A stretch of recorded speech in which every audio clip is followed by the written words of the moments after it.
নমস্কার, আপনারা দেখছেন পানিটাঙ্কি টাইমস। বামনহাট স্টেশনে দাঁড়িয়ে থাকা ট্রেনে ইঞ্জিনের ধাক্কা আহত শিশুসহ 6 জন। মঙ্গলবার সকাল 9টা 30 মিনিট নাগাদ ঘটে এই দুর্ঘটনাটি। ঘটনায় ট্রেনের একটি বগি ক্ষতিগ্রস্ত হয় এবং 2 শিশুসহ মোট 6 জন যাত্রী আহত হয়। ঘটনার বিবরণে জানা গেছে, এদিন বামনহাট স্টেশনে শিলিগুড়ি যাওয়ার উদ্দেশ্যে 15468 শিলিগুড়ি ইন্টারসিটি এক্সপ্রেস ট্রেনটির ইঞ্জিনের দিক পরিবর্তন করার সময় দুর্ঘটনাটি ঘটে। ট্রেনের ইঞ্জিনের দিক পরিবর্তন করার সময় হঠাৎ করে ট্রেনের ইঞ্জিনটি সজোরে ধাক্কা মারে দাঁড়িয়ে থাকা 15468 শিলিগুড়ি ইন্টারসিটি এক্সপ্রেসকে, যার ফলে ট্রেনের ইঞ্জিনের পেছনে অর্থাৎ প্রথম বগিটি ক্ষতিগ্রস্ত হয় এবং 2 শিশুসহ 6 জন যাত্রী আহত হয়। আহতদের উদ্ধার করে রেল পুলিশ বামনহাট ব্লক প্রাথমিক স্বাস্থ্য কেন্দ্রে নিয়ে যায় চিকিৎসার জন্য। এই ঘটনায় চাঞ্চল্য ছড়িয়েছে ওই এলাকায়। স্বাস্থ্য কেন্দ্র থেকে এখন কি সমস্যা হচ্ছে?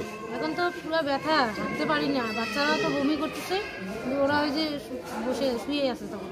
বাচ্চাদের তো মাথায় আঘাত লেগেছে এমনটা অভিযোগ করছিলেন, এখন কি চাইছেন? এখন কি চাইবো? বাচ্চাদের চিকিৎসা হোক, আমাদেরও চিকিৎসা হোক। কি প্রতিশ্রুতি দিল রেল কর্তৃপক্ষ? কিচ্ছু দেয়নি, কোনো প্রতিশ্রুতি দেয়নি এখনো। তাহলে বসে আছেন, কি ভাবছেন, কি করবেন? বসে থাকলে তো আরো অসুস্থ বেশি হয়ে পড়বেন। বেশি হবে। কি করবেন? কি বলে শুনি আগে একটু পরে, তারপরে এখন কি করা যায়? বাড়িতে তো যাচ্ছি পারবো না। কোথায় যাচ্ছিলেন জানো? এই যে ওদলাবাড়ি শিলিগুড়ির পাশে। এখানে কোথায় এসেছিলেন? এখানে আমার চাচার বাড়িতে আসছিলাম, কাকার বাড়িতে। আচ্ছা, কখন এই দুর্ঘটনা কখন হলো? এই যে 8টায় মনে হয় 50 সাড়ে 8টায়। 8:30। কি নাম আপনার? রেনু খাতুন। যারা 2 শিশু আহত তাদের কি নাম? আরমান হক আর এমডি হাসান। বয়স কত কত তাদের? একটা 11 আর একটা 10। এটা ডিপার্টমেন্টের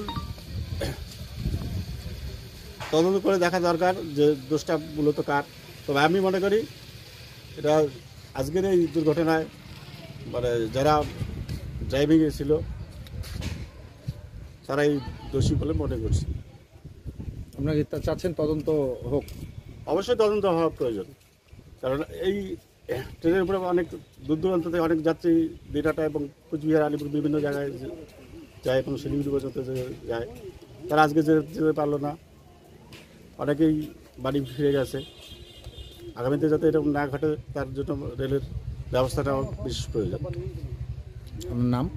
আমার নাম মানিক পাল, বামনহাট রেল উন্নয়ন দাবি সমিতি।